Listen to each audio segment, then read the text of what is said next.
प्रतीक भाई मुझे लगता है कि इनको थोड़ा सा भाजपाइयों का इतिहास जानने की आवश्यकता है।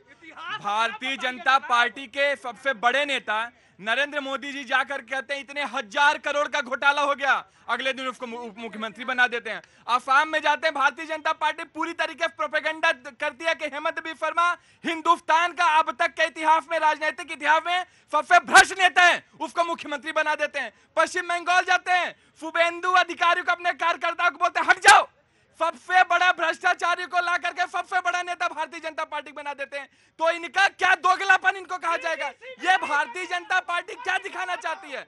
अरविंद केजरीवाल जी का जहां तक के बात है, दिल्ली की जनता से जो उन्होंने वादा किया सारे वादाओं को पूरा किया। आज उसी वादाओं के साथ 2025 का जब चुनाव होगा जनता के बीच में जाएंगे। जी बिल्कुल बिल्कुल बिल्कुल। दरअसल ये डिबेट की, यहाँ की डिबेट का एक चीज है, चाल चलन ये है कि शुरू तो कहीं से हो सकती है, गोरखपुर से मान लो बात शुरू हो, लेकिन हो सकता है पहुंच जाए तेजपुर। अब बात शुरू की थी जम्मू कश्मीर से, और बात कहां से कहां तक पहुंच गई। जम्मू कश्मीर पे फिर से लौटेंगे। शैलेंद्र जी आज संकल्प नहीं, कोई बात मैं आप दे दीजिएगा जवाब दे दीजिए। ये जो चुनाव नहीं लड़ेगा, अरे भाई अब सुन तो लो कि जम्मू कश्मीर क्यों बदलेगा।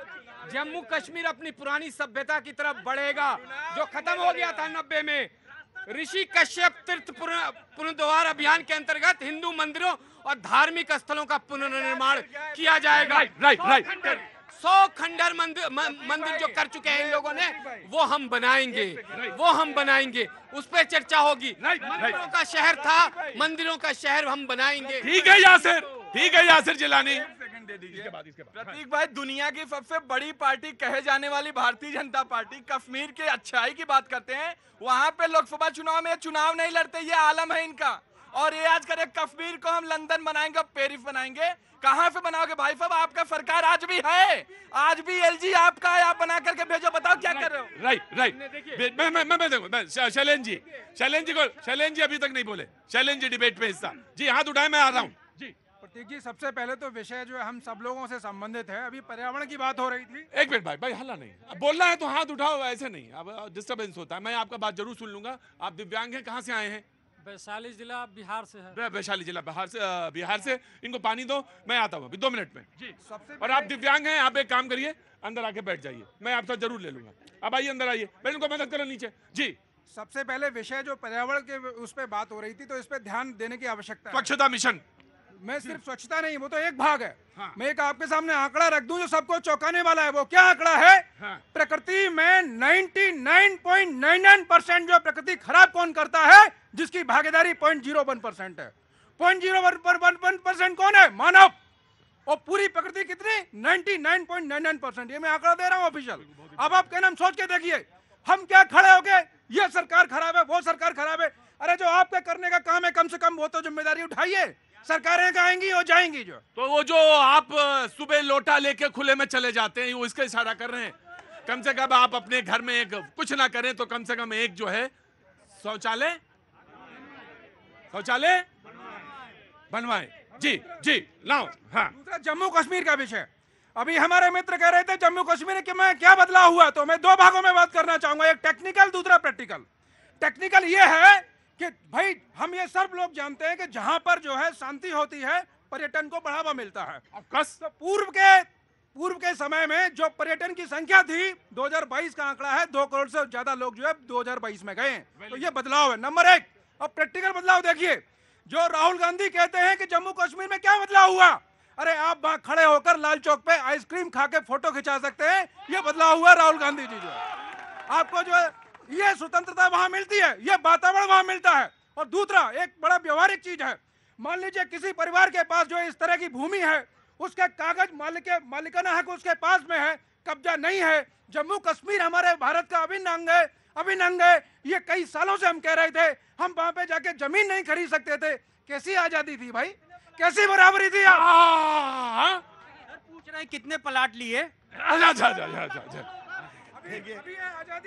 जी अभी ये आजादी है। ठीक हाँ जी। देखिए, जहां तक मैं जम्मू कश्मीर की, भाई रुको, मैं आ रहा हूँ आराम से। जो सवाल है हाथ उठा लो, मैं आ जाऊंगा आपके पास, आ जाऊंगा। आपके वो कैफेज हैं, मैं आ जाऊंगा जी जनाब। हरनाम जी कांग्रेस से। मैं भाजपा के जो भी मेरे साथी घोषणा पत्र पढ़ रहे थे, हाँ भाजपा से यासिर जी। मैं यासिर साहब से एक बात करना चाहता हूं। यासिर साहब, ये घोषणा पत्र कहीं वैसा ही जुमला तो नहीं है जैसा 15-15 लाख आप लोगों के अकाउंट में डाल रहे थे? ये कहीं ऐसा ही जुमला तो नहीं है घोषणा पत्र कि देश में 2-2 करोड़ हर साल रोजगार देंगे? ये कहीं ऐसा ही जुमला तो नहीं है कि वहां महिलाओं को सुरक्षा देंगे? तो ये देश की जनता, जम्मू कश्मीर की जनता आपसे जानना चाह रही है, क्योंकि आपने, भारतीय जनता पार्टी ने जितने वायदे अपने घोषणा पत्र में कहे उस पर कहीं भी वो खरा नहीं उतरी हैं।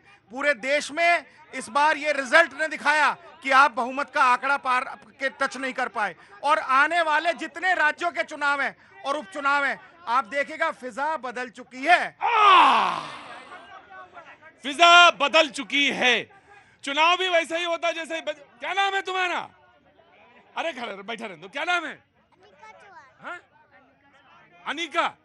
अनिका बिल्कुल जैसे रस्सी पे तुम बैठी थी ना, ये राजनीति भी रस्सी पे बैठी रहती है, एकदम बैलेंस बनाए हैं, हिलती रहेगी राजनीति में, वैसे ही बैठी रहेगी। अरे तुम वहां ना बैठो, तुम जाओ यहाँ पे बैठ जाओ जाके। अरे यहाँ ना, तुम वहां जाके बैठ जाओ जाके, जाओ।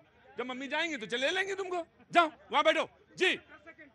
हाँ कांग्रेस चलें। हाँ जी, ये बड़े वादे करके आते हैं। इनके पास जो प्रेजेंट में जो राज्य है, हिमाचल का भी आंकड़ा दे देता हूं। हिमाचल में इन्होंने क्या किया? राज्य सरकार के पास जो फंड नहीं है, सरकारी कर्मचारियों को तनख्वाह मिलेगी 2 महीने के बाद। अगर ये चाहते हो तो ले आओ इनको जो है, ले आओ इनको जो है। ये हालत है, इनको ये मैनेजमेंट है। राइट। यासिर जिलानी। हरनाम जी, हरनाम जी। कांग्रेस के मेरे मित्र ने संकल्प पत्र के बारे में कहा है। संकल्प पत्र हमारा संकल्पित करता है, हम वचन देते हैं अपनी जनता को कि हम अपना वायदा पूरा करेंगे। मेरे भाई ने अभी, पांडे जी ने कहा कि लाल चौक पर राहुल गांधी ने कुल्फी खाए, मैं उसको और आगे बढ़ाता हूं। राहुल गांधी मीट के शौकीन हैं, वाजवान भी खाया उन्होंने। ये पब्लिक देख रही है कि कभी आज तक अपने राज्य में जब उनकी सरकार थी तो डल झील तक नहीं पहुंच पाए। अब तो आप वहां पे फिल्म भी देख सकते हैं। फिल्म बताइए, फिल्म का ये भी एक इतिहास है कि वहां पे अब थिएटर खुल चुका है। ये भारतीय जनता पार्टी की देन है पिछले 10 साल में। और जब से 370 और 35A का खात्मा हुआ है, लोग आजादी के सांस ले रहे हैं। लोगों के अंदर, युवाओं के अंदर एक राइट। मैं हरनाम को तो मुस्कुरा दिए, जैसे उन्होंने कहा फिल्म वाली बात, तो ये थोड़ा मुस्कुरा दिया। मैं आ रहा हूं। हरनाम आप हो सकता है वाजवान पे इतना, यासिर जिलानी, वाजवान इतना लजीज होता है। कबाब जाबा मस्जिद में खाया, कश्मीर में वाजवान।